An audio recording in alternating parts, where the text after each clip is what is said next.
আগামী 6ই এপ্রিল রামনবমী। দিকে দিকে শোভাযাত্রায় মুখর হবে হিন্দু ধর্মের মানুষেরা।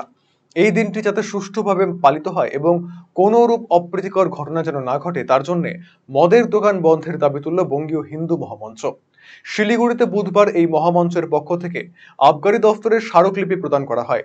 12 ঘন্টা মদের দোকান বন্ধের দাবিতে মহামঞ্চের পক্ষ থেকে জানানো হয়, ইতিমধ্যে এই বিষয়টি নিয়ে রাজ্যের মুখ্যমন্ত্রী দৃষ্টি আকর্ষণ করা হয়েছে, তবে এখনো কোনো সদুত্তর মেলেনি রাজ্য সরকারের পক্ষ থেকে। যদি তাদের দাবিকে গুরুত্ব দেওয়া না হয়, তাহলে রামনবমীর দিন নিজেরাই মদের দোকান বন্ধ করতে বাধ্য হবেন তারা বলে হুঁশিয়ারি দেওয়া হয়।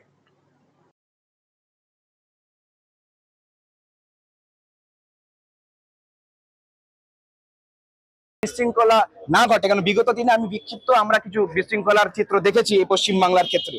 তাই সেই দিন যাতে কোনো প্রকার বিশৃঙ্খলা না ঘটে এই পশ্চিমবঙ্গে, এবং আশেপাশের কোনো বহিরাগত শক্তি, কোনো অশুভ অসাধু ব্যক্তি যাতে কোনো প্রকার চক্রান্ত করে সেই দিনে পবিত্রতাকে নষ্ট করতে না পারে, সেই উদ্দেশ্যে রামনবমী মহোৎসব কমিটির পক্ষ থেকে কিছুদিন আগে মুখ্যমন্ত্রীর কাছে একটা চিঠি করা হয়েছিল, একটা দাবি রাখা হয়েছিল যাতে সেই দিন মদের দোকানগুলোকে বন্ধ রাখা হয় অন্তত পক্ষে 12 ঘন্টার জন্য। কিন্তু আজ বেশ কিছুদিন হয়ে যাওয়ার পরেও সরকার পক্ষ থেকে কোনো প্রকার বিজ্ঞপ্তি জারি হয়নি।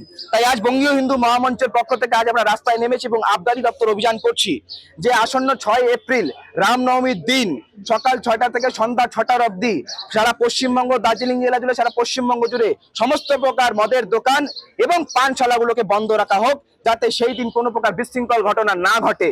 এবং আমরা এই দাবি প্রখরভাবে রাখছি এবং আমাদের স্মারকলিপিতে আজকে আমরা স্পষ্ট করছি যে প্রশাসনকে আগামী 48 ঘন্টার সময় দেওয়া হলো।